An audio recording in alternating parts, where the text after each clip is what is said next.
guest today is Patrick, the creator of Program to Kill, which is a series on YouTube. So, I just want to say to begin, I think YouTube has been around for a decade, and I've been a big connoisseur of YouTube. And I think that my guest today created, in my view, my favorite thing that's been created on YouTube. It might not be the most fancy series, but it's just a mesmerizing, hypnotic series of nonfiction videos. So, can you just summarize, tell us about what's the nature of Program to Kill, what's it about, and how you started it? Yeah, thank you for those kind words. The YouTube series is mostly based on the work of author Dave Mcgowan from the book Program to Kill, The Politics of Serial Murder. And the story is really that most of the serial killers and mass murderers does have connections with the military, intelligence agencies, the occult, Satanism, and secret societies. And those serial killers, mass murders are, for the most part, are being used as program killers and scapegoats for the shadow governments around the world. So there is not really a lone nut, a lone wolf at hunt, but most likely there are cases which involves extortion, blackmail, organized crime, secret societies, and the occult. Those things of those nature. So why don't you, if you don't mind, talk about sort of how it began for you? So I think you're 29, right? Yes. Okay, so when did you started the series 6 years ago or 7 years ago now? So if you don't mind, could you sort of take us to the how you got the idea and how it started? No, of course. I think it was at the age of 40, 50 years of age. I saw a documentary about serial killers, and I was instantly just really scared of it. And I didn't see the videotape for like 3 months. And after that, I saw it again, and I was instantly hooked and obsessed with serial killers.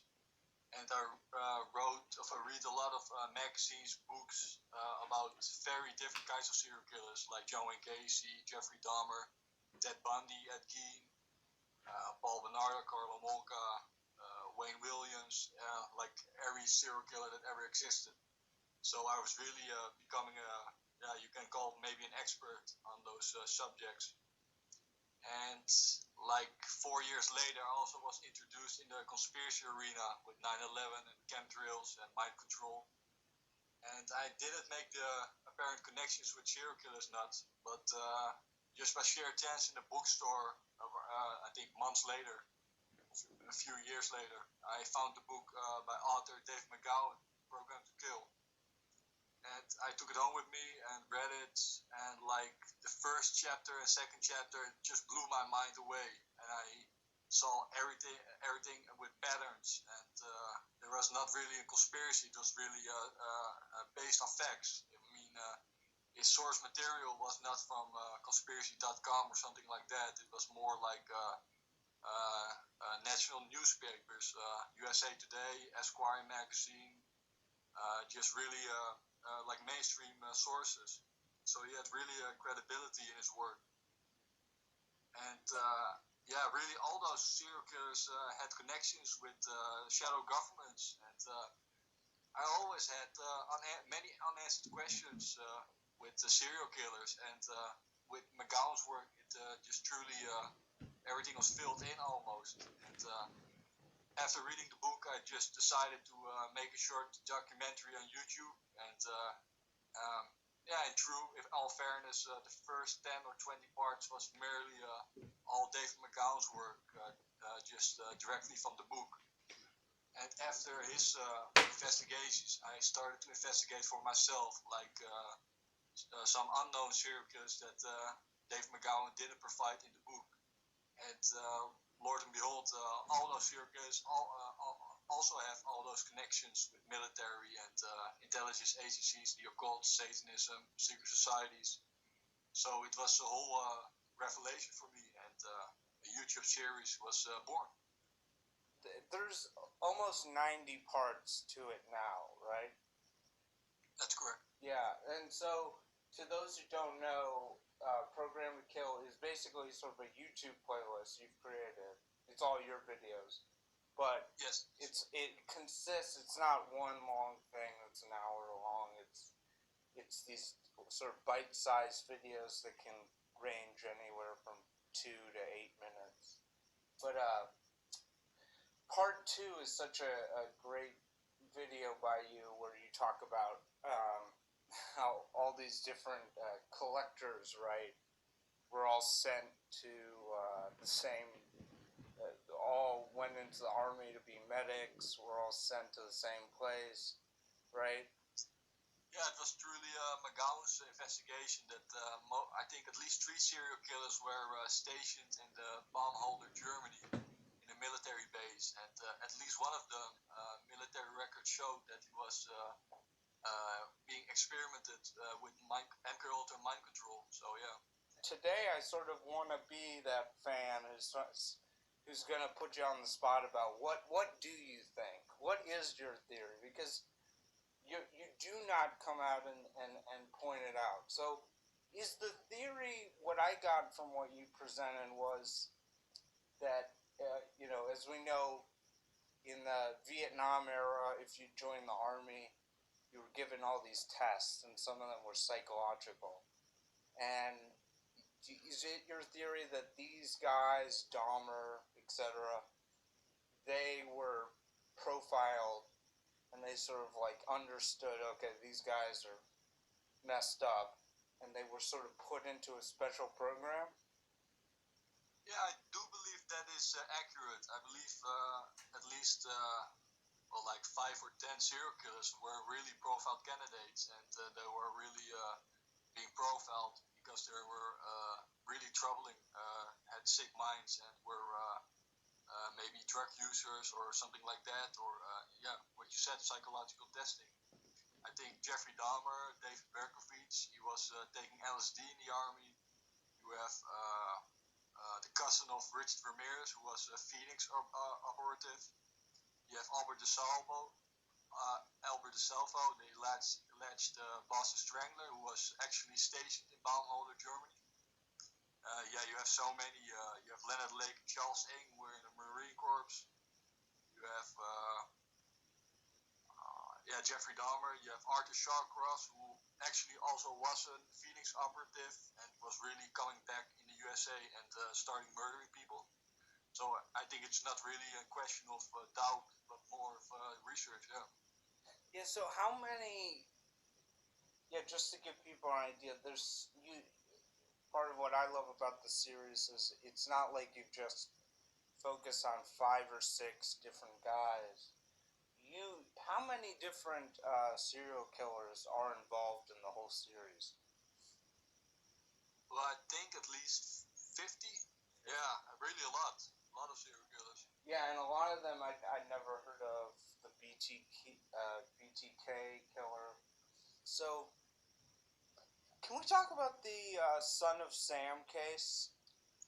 I believe your theory was he was part of a group. It wasn't a lone guy, and that they were videotaping these murders, Son of Sam murders, and the videotapes were for I believe the Mr. Big of Satanism. Who are the candidates for that Mr. Big? And talk about what the public doesn't know about Son of Sam, if you could. Well, Mr. Big was actually a character named Roy Raiden, who was a Cotton Club producer who lived at Long Island in a big mansion. And really, I think at least one of the Son of Sam murders was indeed videotaped, the murder of Stacy Moscovitch. And they were traded also around the Church of Satan for drugs and other commodities. And really, the Son of Sam case was really perpetrated by a cult of individuals, even women, men and women, and not only one nut who was just shooting around couples in cars. And even mayor, I don't know at the top of my head his name, but the mayor of New York later opened the investigation for a second time because he was convinced there were other people involved. So you have a mayor of the city of New York who actually come forward. And you also have David Berkowitz himself who made claims of a cult involved, and he was not the lone gunman. I think the book The Ultimate Evil by Arthur Moritaria did some in-depth investigation in that case. And also a book by Michael A. Hoffman II, Secret Societies and Psychological Warfare, also delved into the subject. Yeah, I guess this leads us into part 82, which I wanted to talk about with you in particular, but also your return. So basically, you started this series 7 years ago, and you made over 80 videos, and then you stopped like 3 years ago, right? And then just recently, I was such a big fan of the series that first of all I watched them all in a row. I couldn't stop. It was like a weekend of just Program to Kill because it was so amazing. But then I would check in. I would see have you made any more videos? But just recently you've returned with part 82. I think you made about 5 videos.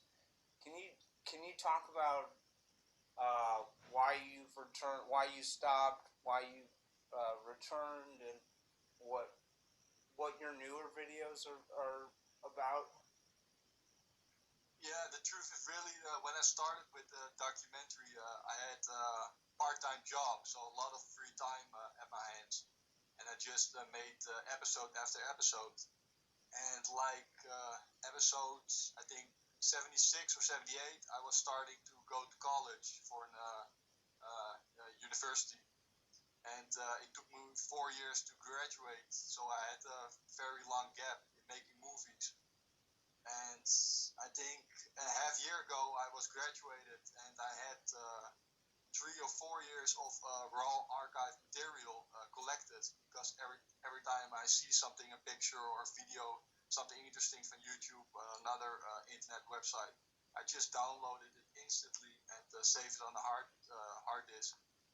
So I collected like for 3 or 4 years of archive material, and yeah, a few months ago I thought just make a big compilation of the material. That's really interesting because the earlier episodes were only text and a few pictures, and now I had a lot of really like genuine archive material, which only substantiates the allegations that I made in the series. You don't tell us. You just sort of respect the intelligence of the viewer to draw these dots. Um, and is that a deliberate style choice on your part? Well, yeah. I think if you made over like 80 parts of the documentary, you can only just zoom in on pictures, and the audience can make their own connections, conclusions. Yeah. Yeah. I guess that leads into this question I had, which is, if Hollywood came to you and said, "We love what you're doing, and we want you to just make more, but we want to give you $1 million budget," would you do things differently? Would there be like Tom Cruise as the narrator, animation, and No. Really use the money to travel and interview surviving investigators and relatives of victims. Yeah, so you do have a style that is it's a little hard to explain, but it's very unique. You sort of have this black background. You do a lot of text. You'll show pictures. You'll show like documentaries as little parts of the screen with the sound off, and you use music, I think, in just a brilliant way. Do you have a style, and is there like a logic to how you present things? Yeah, well, I really enjoy and love movies. I don't see movies, I almost consume movies. So I also have a lot of movie soundtracks in my possession, and I really use the soundtracks of my favorite movies in the video part series to create a more dark atmosphere and more, that's. In your new work, I want to ask you about there's a lot of mentions about Chicago, which I know a little bit about. Can you talk about, like, you show a map at one point with a line from Chicago to Houston, and then there's a black and white picture of a guy. What's going on there? Yeah, well, that's a very interesting connection. I found it was a news television program who actually made those conclusions that John Wayne Gacy actually had accomplices, and he was active in the Illinois surroundings. And actually, there was a very big child abuse network there, a lot of child porn. And actually, John Wayne Gacy had a construction company. It was called PDM Contractors, Paints, Decorating, and Maintenance. And he actually had an individual working for him. His name was Paskey. I don't know his last name right now. And he was associated with a man named John Norman, or Norman, what was his name?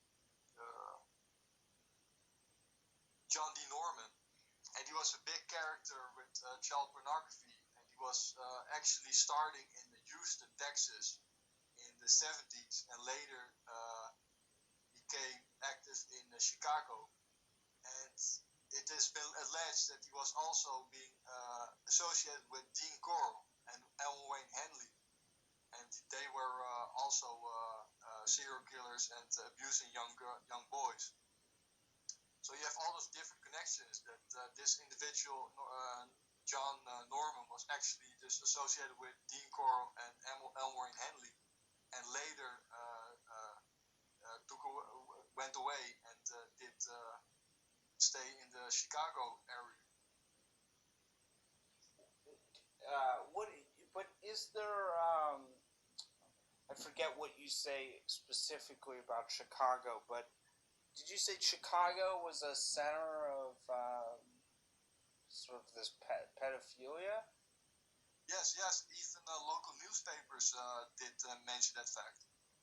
You can look up the old newspapers in the 70s which were released. So, is there anything else you'd say about Chicago and why you think it had this role?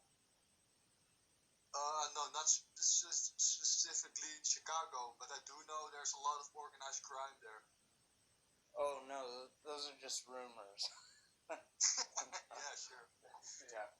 I mean, I'm looking at it now, and it's just sort of like, is this you doing this? So you show this. I don't even know what it is, but I'm talking about the Gacy part about 4 minutes in, where you show this like miniature model. Do you know what I'm talking about? Miniature model? Yeah, Could with the what? Could you elaborate? Yeah, it's has a clown on one side of the house, and then a guy like looking out the side of the. Oh yeah, that's a good thing to brought up, because that is actually a painting made by John Wayne Gacy, and it is actually the Gacy house. Gacy is in the picture on the far right in his poker the clown costume, and on the far left is an individual which he claims claims is the accomplice of many of the murders. So I wish police really investigate that claim. Yeah, but that's you that does the close up on the other guy, huh? That is correct. Yeah, I mean it's just part of the style, which I love. Okay, what uh, what story do you wish you knew more about? You cover so many different figures, but is there one where you just really wish, wow, I really wish there was a book out on this guy? That's a very good question. Let me think. I think the Leonard Lake and Charles Ink case. I only have 2 books of them, so more books will be appreciated. And I really think another book about Ted Bundy, which really delved into his childhood and his upbringing, And Edmund Kemper, yeah, a good book about Edmund Kemper. Yeah, I mean, I told friends that I thought there were 10 movies or 10 TV shows within your series. And true to my prediction, they're sort of doing that, whether deliberately or not. They're doing Kemper with Mindhunter. And I don't know, have you seen FX is going to do a mini series about the death of Versace? Yes, I saw season 1 of American Crime Story about the O.J. Simpson case, and I really enjoyed it. Excellent. The performance and even the storyline was pretty good. So not everything was accurate, of course, because it's made for television. But I really enjoyed it, so I really hope the Versace case is also interesting. Yeah. Yeah, it was excellent. What's your view on OJ? Personally, I think he was innocent. I think he really was being used to polarizing black and white and police corruption and all those topics. And I think it was also used as a cover-up for the drug trafficking, because many of those characters were even always associated with drug trafficking. I even heard a rumor that the DEA had a videotape of the murder, but they never released it. That the Drugs Enforcement Agency was actually watching the house of Nicole Brown when she was being slaughtered to death with Ron Goldman. Which cases to you? So, I mean, it's probably a spectrum. Some of these cases you probably feel confident you know what happened, and then some of them you feel like there's much more mystery. Which are the cases that you really wonder about, where there is a lot of mystery there still for you? I think it's the case of Jeffrey Dahmer. That case never leaves me alone, because I really have a big hunch that Jeffrey Dahmer was being sexually abused within someone in his family circle. And I also believe there was some kind of occult or Satanism element to that whole case, that he was introduced fairly young with occult and Satanism by a member of his family. And maybe even he was being sort of pimped out, like Paul Benassi in the Franklin scandal, when he was being taken to the White House to perform sexual acts on politicians. Things in that nature. And yeah, also the case of Ted Bundy, his whole upbringing and childhood, and things of that nature, I think.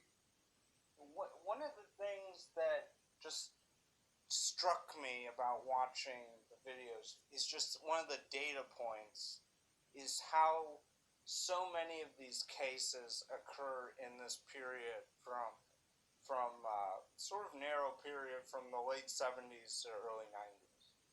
And we've seen the serial killer has really been replaced by the mass killer. And that for me, that is very suspicious. Do you have any thoughts on that, and why you think that is? Yeah, that's also a good question. I think Dave Mcgowan also made that assumption, a conclusion that is really suspicious indeed. I really think the 21st century was not more about serial killers and mass murders, or a little bit mass murders, but more with terrorist attacks and the whole Middle East threat. So I think it was not really the lone nut anymore, but more like a group, an organization of creating order and chaos, and not only a single individual. Who's the biggest monster of them all in your view? I think Jeffrey Dahmer.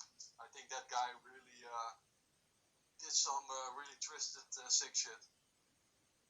I mean, if you are in an apartment which was really small, and you were showering with bodies over there and collecting skulls and Polaroid pictures and eating them and saving the body parts in freezers and had a computer and set up fake cameras, I think it was really just really stepping into the abyss. Yeah.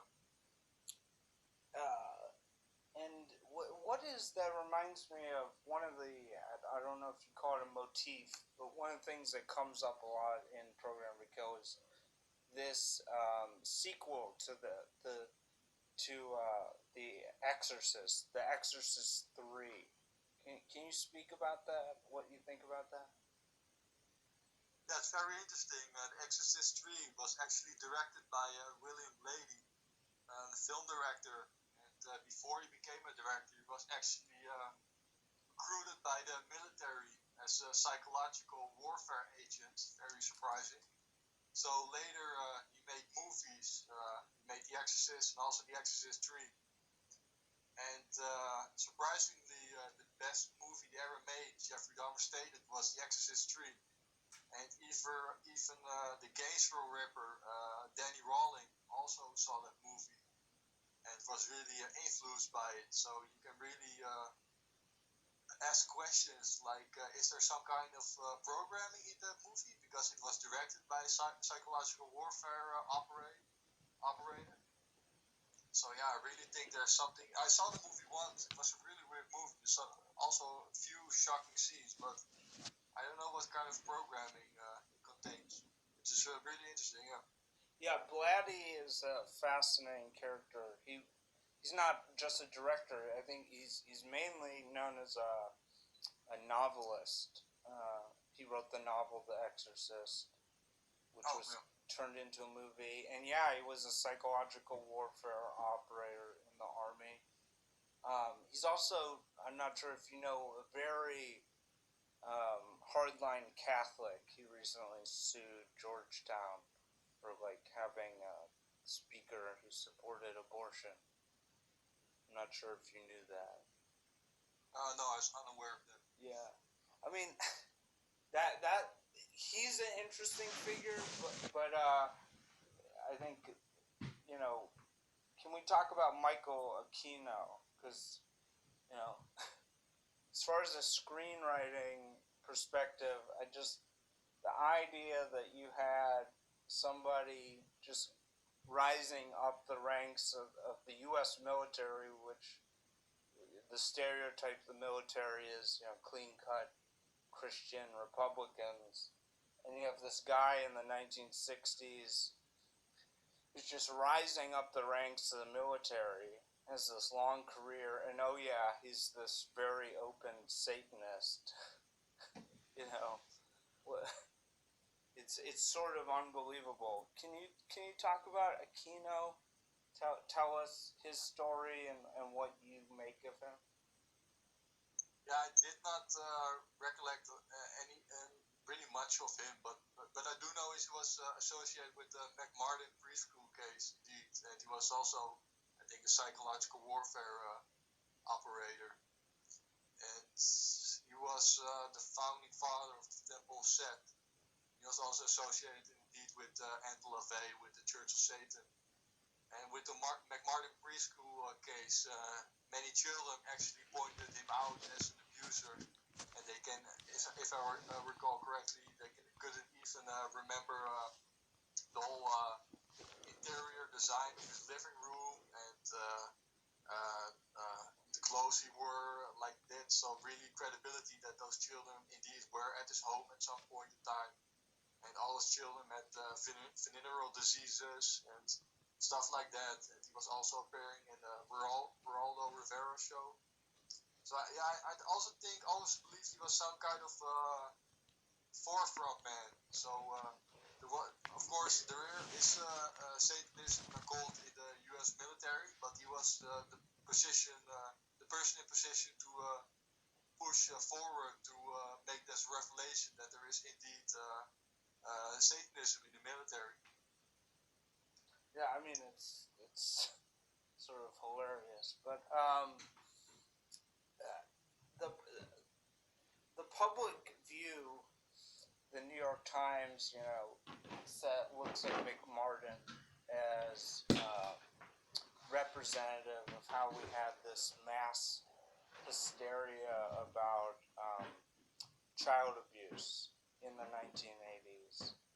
Um, and that people would also point to Paradise Lost, the West Memphis Three, as sort of another piece of evidence about this sort of like public hysteria. What's your view of that? I think ritual satanic abuse is not something you can just shove under the covers, under the rug, and it is. I think it was a satanic panic, but only because the mainstream media was really really truthful to the allegations. They really just pointed out everything to the mainstream media as entertainment and sensationalism, and not really accurate and with really claims and allegations that really were truthful. So it was more like entertainment and just frightening people with stories and not really accurate reporting. Have you seen Paradise Lost? No, I don't. Oh, so you don't know about the West Memphis Three case? Yeah, I spoke with a few friends of mine who were informed by the case, but no, I didn't really did much investigation.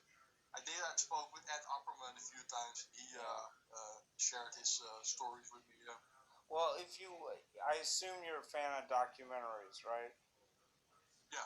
Yeah, well, I mean, Paradise Lost is one of the best true crime documentaries ever made, so I would highly recommend that. And I've had a change of heart about the guilt of you should definitely look at that. It's right up your alley. Yeah. Okay, I will put it in my watch list. But I really heard rumors that those kids were actually guilty, but they were bailed out by famous people in the entertainment industry.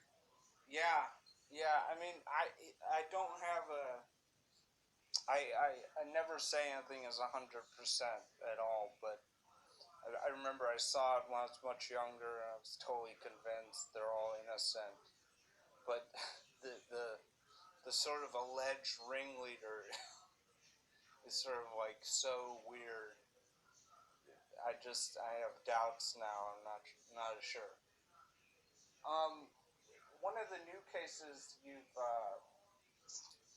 looked at it that I had not heard about is this Long Island case.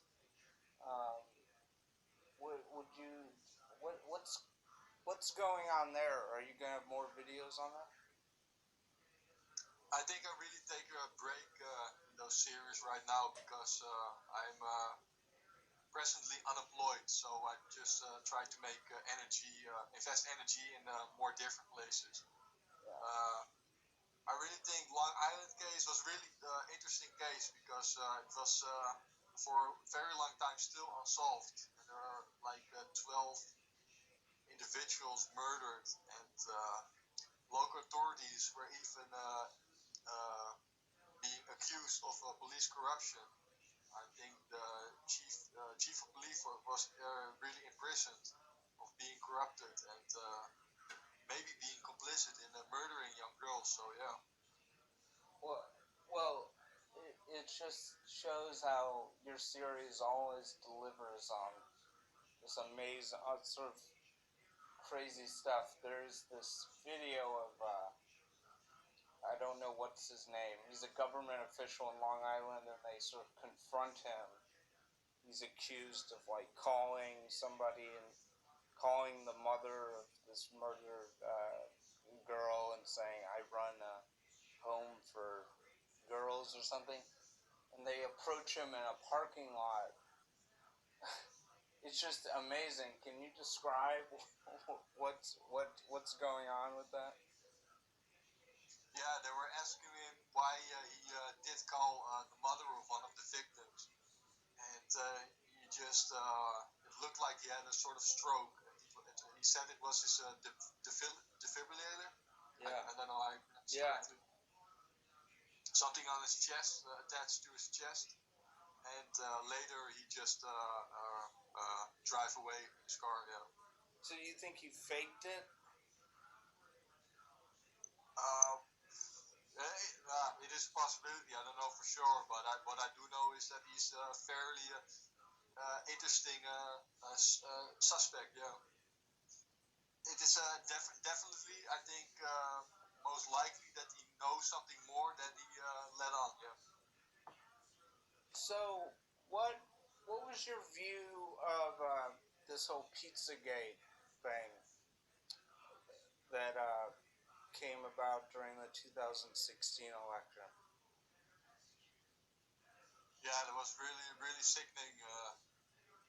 Yeah, what can you say about it? I mean, if you have Democrats, Republicans who are exchanging pictures and want to have sex with toddlers and young children, yeah, it's really sickening.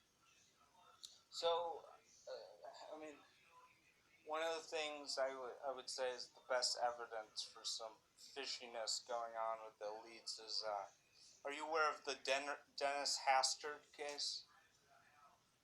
No, I'm not. No. So this guy who's from Illinois, actually, Congressman Dennis Hastert, was I believe, the Speaker of the House during the Bush years for like 10 years, and he was basically had paid hush money when he was a wrestling coach in the 70s for molesting like young boys.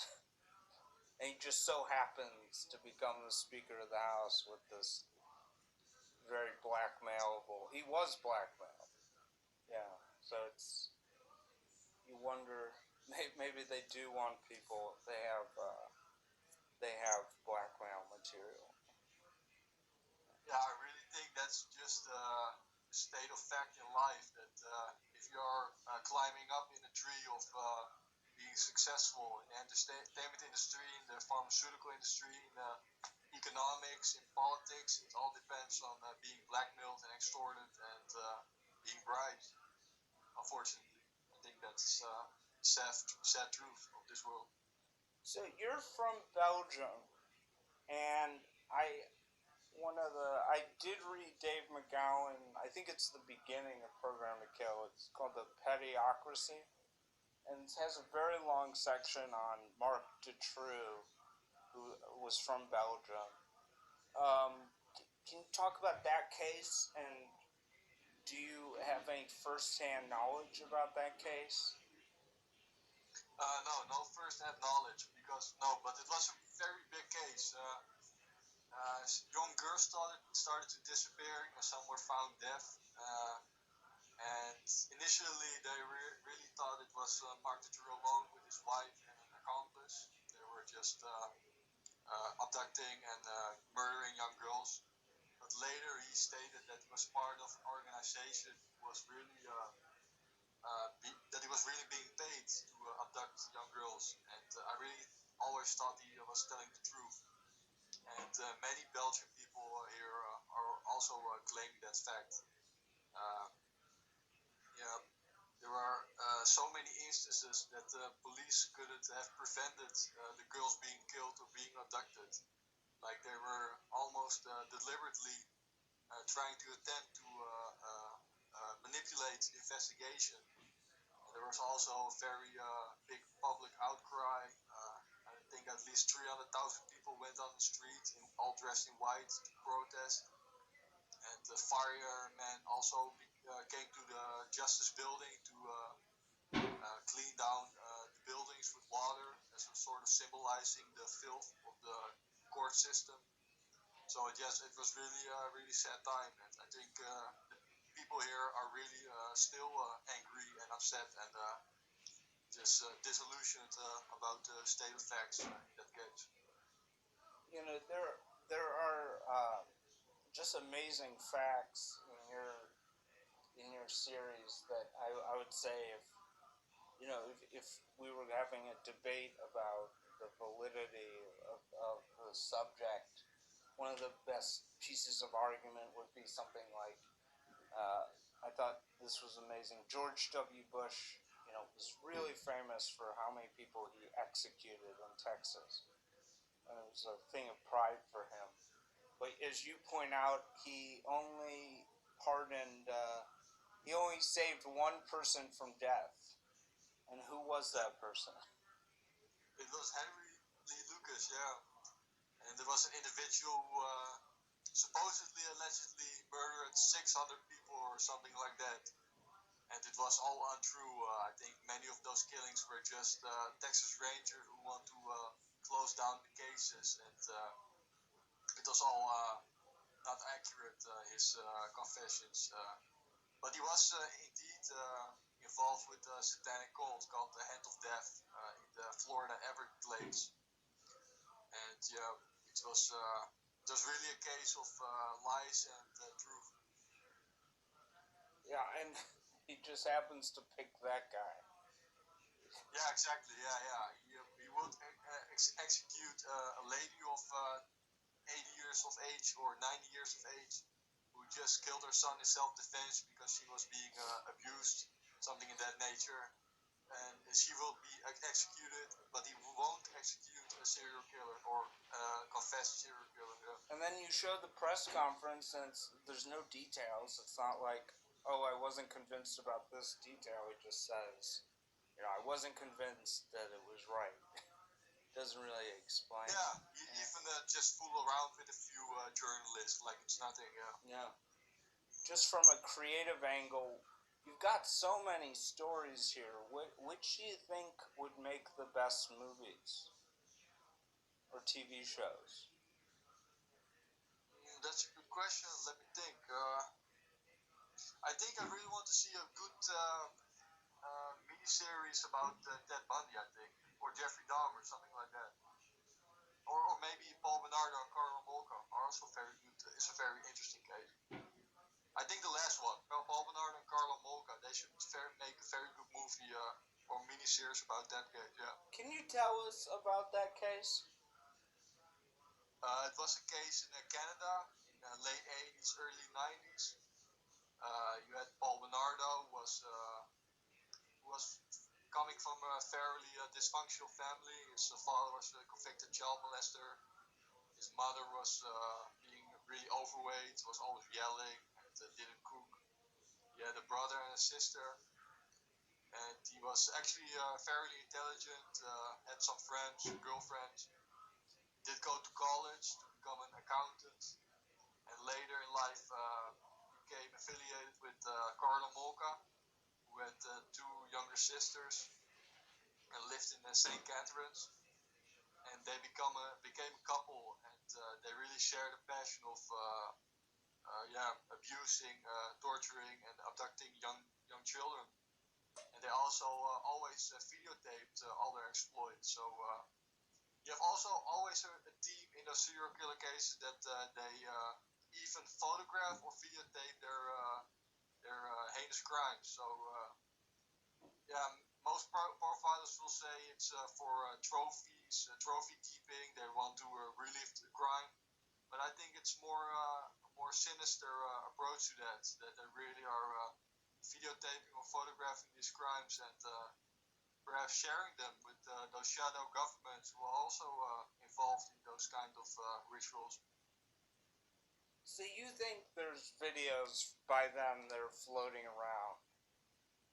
Yes, at least I think we know at least 5 or 10 cases that is truly the fact. I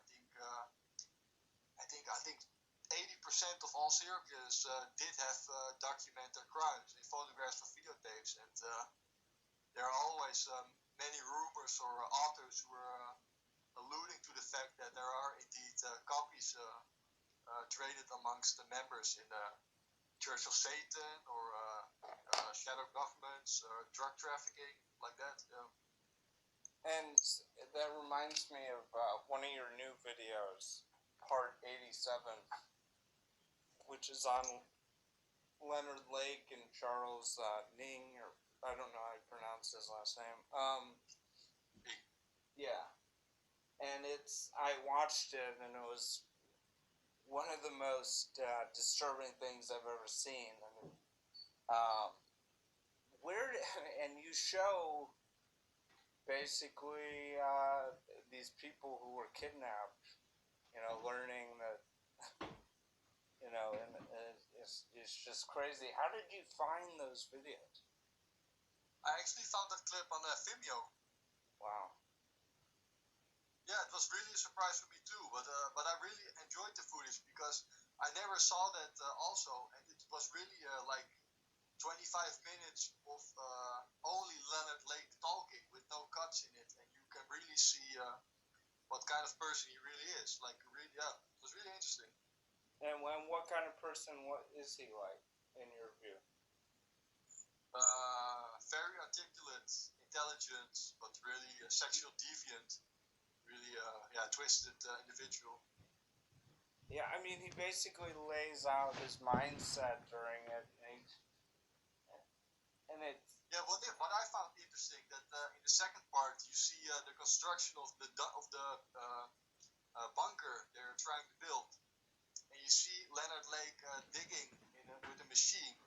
But interesting enough, you also hear a voiceover of Leonard Lake describing what you see on screen. So I don't know how that's possible, because did he edit it before? It's really weird. Yeah. I mean, how can he comment on a videotape if he's already dead? I don't know. I don't know. Sorry? I don't know. You'd have to look into what the technology was back then. No. In his case, he's like, I want to get with younger women, but I can't because I'm not attractive. It's almost demystifying. But you think he was making videos that were being sold? Yes, I've read the book Die For Me, and it's a really good book about Leonard Lake and Charles Ing. It also describes the whole background from child to being adult. And Leonard Lake really many sexual advances of young girls. He always was in contact with young girls, and he did a lot of photographing, nude pictures also. And he was even selling those images to unknown individuals, as the author stated in his book. And later he also videotaped S&M pornographic videotapes with his later ex-wife. So yeah, I really think, and he also stated that he was involved in a cult. So I really think those videotapes are existing somewhere. Yeah. And do you think his wife was involved? Yes. I don't really know if she was involved in the killings, but I do know for sure she know more than she let on. You mentioned these books. I assume you've read tons of these true crime books. Could you? I'd be interested. What do you think if you had to recommend to a more casual reader, which would be the best books? Just ordinary true crime books? Just of these different books, which that you've used for your series, which are the best? If you want to know more about Paul Menard and Carlo Monca, Invisible Darkness is a very good book from author Stephen Williams. What's the title again? Invisible Darkness. Okay. You also have a very good book from Jeffrey Dahmer. It's called The Shrine of Jeffrey Dahmer. And also Jeffrey Dahmer from author Dr. John Norris. It's also a very good book because it delves more in the conspiracy arena in the Jeffrey Dahmer case, that he was actually possibly racist and also maybe not gay 100%, that he also had sexual relationship with women, and that he was also in stuff, really weird stuff in the militaries and things of that nature.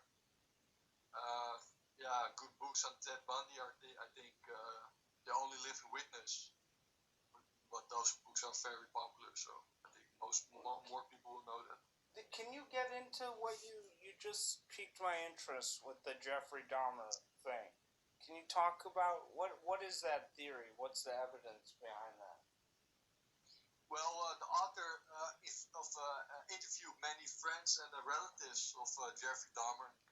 They actually confessed that I think it was the stepmother of Jeffrey Dahmer, Sherry Dahmer, that she actually made claims that after Jeffrey Dahmer was convicted of being of child molestation of Santa Simpson from, he actually did go not to prison, but sort of how do you say,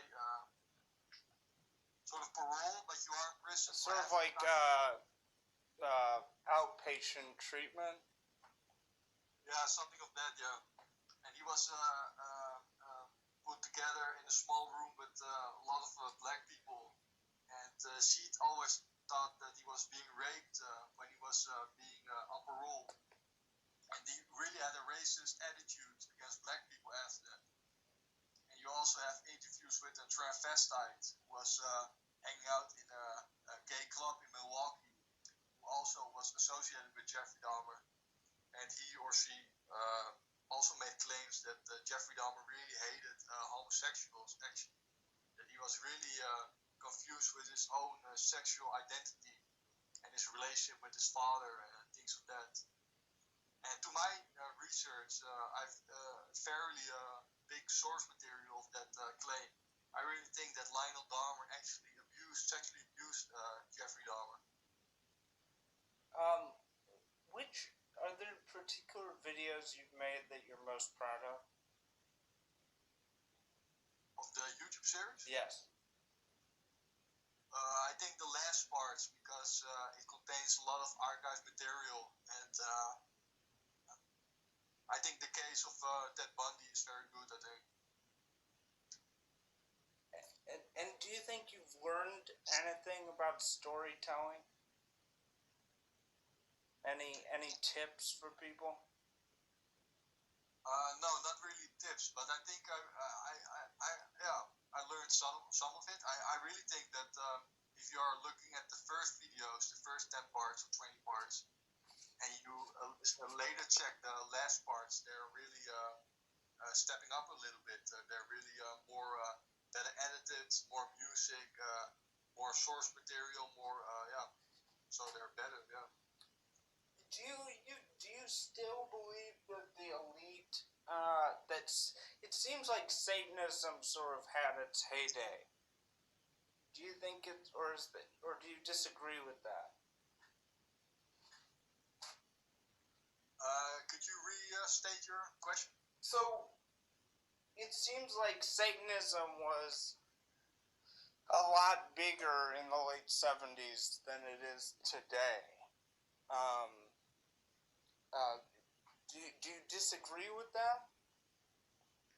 Yeah, I think I disagree with that. I really think that Satanism, the occult, is more common knowledge right now. It's more accepted. Like, it's not really something weird anymore. It's like normal, because if you look at the entertainment industry, movies or music videos, you can't pull your head around, and you see occult symbolism. I mean, it's really everywhere. It's like a state of fact right now. Okay. So the programming works. So do you believe right now that in Chicago, or Miami or Denver, there are children or people being held underground like Leonard Lake did? Absolutely, I know that. Yeah. For sure. Yes, I really don't think those things just happened or just stopped like that. I think it's more. I think it's more elaborate right now. It's more. It's only getting worse. I think. What do you... Okay. So, do you think all sort of prominent people are involved, or any these days that you think in particular there's something dirty about them? Yeah, I do believe it's very difficult to explain always because if you're like a serial killer case of Leonard Lake or Charles Ng, you can't say okay, everything is involved, everybody's involved with that case. But what we do know is that Leonard Lake was associated with some kind of cult, and that cult couldn't have members that were lawyers or doctors or someone who has a prominent position in the government. So you have all those cases. I mean, yeah, if there's someone associated with that case who has a high place in government, many times they will just sweep it under the rug, under the carpet. I'm curious, what's your view of the whole Me Too movement, the Weinstein situation, and all the other men that have been swept up in this? Do you have a view of that?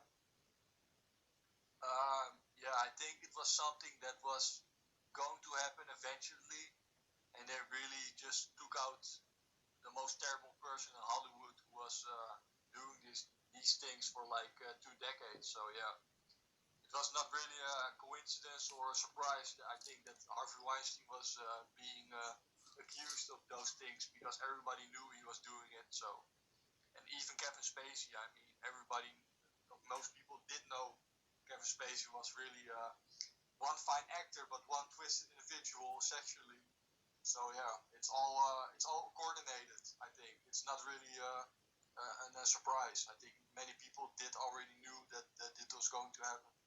The Kevin Spacey thing. I have not been watching House of Cards since the first season, but when all the allegations came out, somebody showed a clip from the recent seasons, and it's like him cornering a guy and saying, the only thing you're gonna get from me is my cum on your face.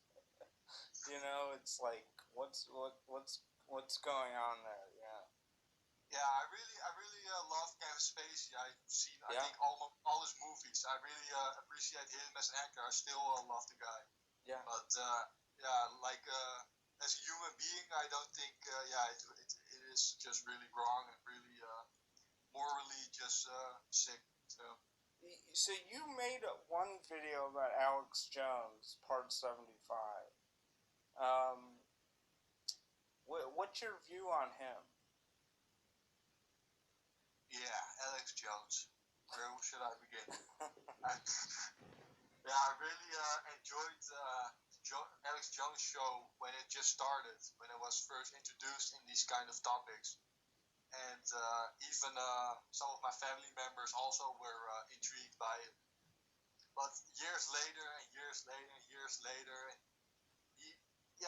there weren't any solutions to the problems he was presenting. So I really just changed my mind, like, what the hell are you screaming about with a big megaphone before the Bilderberg conferences?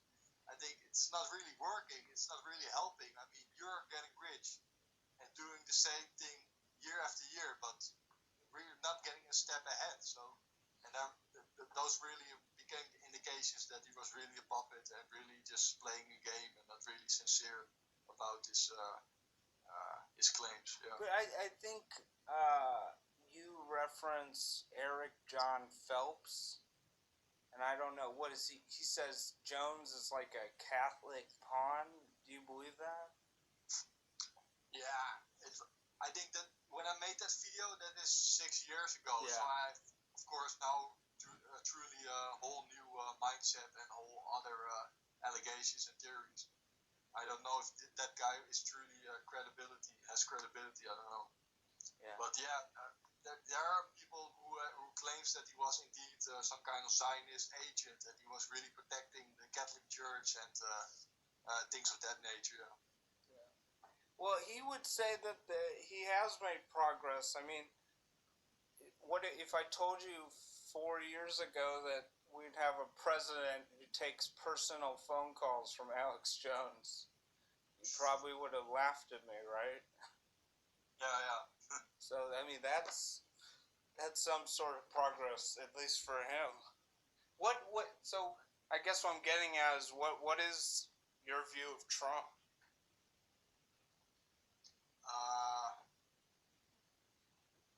I think Trump is a businessman, not really a president. He's a businessman. He's just a con man, con artist, and now he's president. Okay, so you don't like Trump. So I guess I didn't like Hillary Clinton either. So yeah. But so what is your political stripe? I think I'm left, yeah, far left, but it's a really sensitive subject to talk about religion and about politics. I think even in my country, I don't know how to discuss it really, because I really wished I believed in democracy, but I think democracy is an illusion. If you're really aware of the secret societies and the shadow governments and the whole corruption and of politics, extortion and blackmail and pedophilia and all those things, I really don't think you get. And those silly debates on television, I mean, yeah, who believes this stuff? What are some subjects you think you might cover in future videos that or things you've been looking at more recently? Let's see. Sometimes I get some emails from people like they say, if I can investigate, please, those murderers. I think there are a few murders with a former girlfriend of Ashton Kutcher. That's a very interesting case, I heard.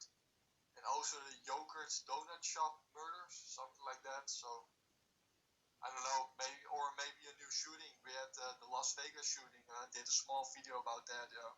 Yeah, what is going on with that? I mean, I have no idea what was. Yeah, it is. Yeah, you have two groups. One group say those people all got shot. Indeed, like 30 or I think 80 people or 50 people dead or something like that. 80 people dead. I don't know. 50. And 50. And another group say it was all hoax. It was all fake. But I do believe it was indeed a shooting. I do believe there was being actual bullets fired. But I also believe there was some kind of miscommunication and misconception of what exactly happened there. That it was being made bigger in the mainstream media than it really was. So, yeah. Yeah. Yeah. I'm a big fan of you. Who are you a big fan of?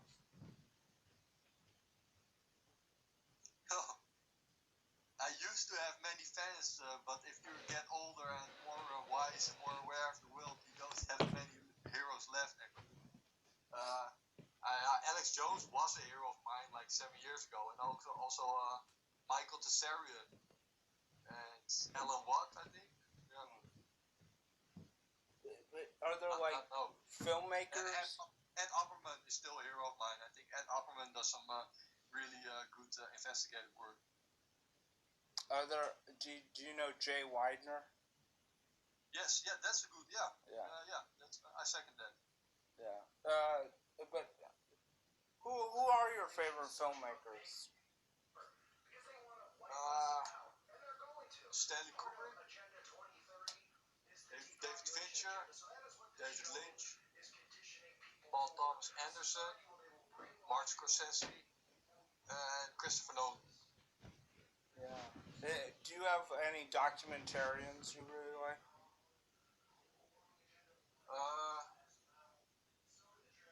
Not at the top of my head, but I do like the documentaries Koyaanisqatsi and Yeah, Koreanische cutscene. Those trilogy.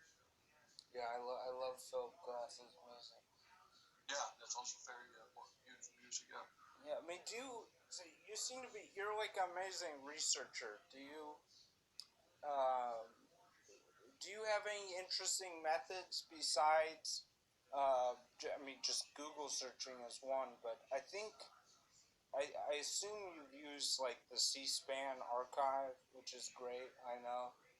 But there are other things you can use beyond Google. Do you sort of have any techniques or special archives you like to go to? No, not really. I really buy a lot of books, so I'm really a reader. So I think reading is almost the best thing in the world. So and seeing a lot of movies and television shows, and also communicating with people on the internet, and even when I'm going out and hanging in the bar or something like that, just talking. Always keep communicating. By the way, what video editing software do you use? I used to work first with Magix, and now I use Adobe Premiere Pro. Which cases are you most certain that there's something weird going on with? Now, to be fairly, I think all of those cases I just made episodes from. Okay. Yeah, all those cases had really, really serious unanswered questions and really connections to the military intelligence agencies, the occult Satanism, or secret society. So with the those are really undeniable. Yeah. with the military, is it like you literally think that they were like being brainwashed, like Jeffrey, when you get out of the army, we want you to kill a bunch of people, or how literal do you mean the program? Yeah, I don't want to say indeed that every serial killer that was in the army was being programmed and being just truly brainwashed to performing these killings. That not, but I do think there was some kind of programming, like Arthur Sharkress. They really found surgical intervention in his brains. So someone really was being in his brains to alter moods, alter behavior. And even Jeffrey Dahmer, indeed, there was also allegations that he tortured an army bunkmate named Billy Capshaw and gave him drugs and tied him up and things of that nature. And he was even also being complicit in a secret operation in Israel. So you have all those kind of clues. Also with David Berkowitz, that he was taking LSD, and even newspapers came out that he was actually changing his, altering his moods. What are your thoughts about the Charles Manson murders? Because interestingly enough, I received a PDF file. It really had some good information. It's like 30 or 50 pages long PDF file. And it really came to the conclusion, or even of make the allegation, that the whole Manson murders were actually hoaxed, were actually fake. Really? Yeah, and it's really interesting. He had a lot of photographs, times, dates, names, that all those individuals who have actually allegedly committed those murders were also actors and actresses. So, and really, really, really, really weird associations and connections that led to believe that there was some kind of whole staging of events and not really murders committing there. But are they saying that Sharon Tate is still alive?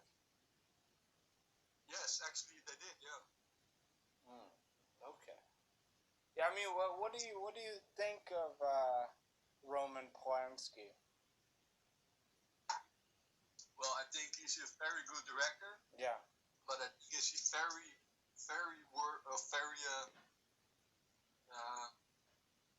peculiar man with peculiar interest in young girls. Yeah, I mean, he's not even. Have you seen the documentary Roman Polanski Wanted and Desired? No, I don't. No. Yeah, I mean, he's like very open about that. He doesn't even. Deny that. Yeah. Yeah, but truth truth be told, I think everyone in those entertainment industry is involved into sexual activity with young girls. I mean, if you look at Jack Nicholson or Dustin Hoffman or every single big artist is really it's the way of life in the high echelons of society, I think. So, I guess to end, what are your plans for the future? I really don't know. I'm at this point unemployed, so I'm really trying to look for a good job, and maybe in the future I will make further episodes. I don't know. I saved up a little bit of archive material already, so perhaps I think in a few months or a few weeks I can make another compilation. So I don't know. Yeah, Perhaps. well, we're all gonna be waiting for it, and just thank you so much for your work. I think it's so unique. And I really do think you, God, you just have a talent for scaring people.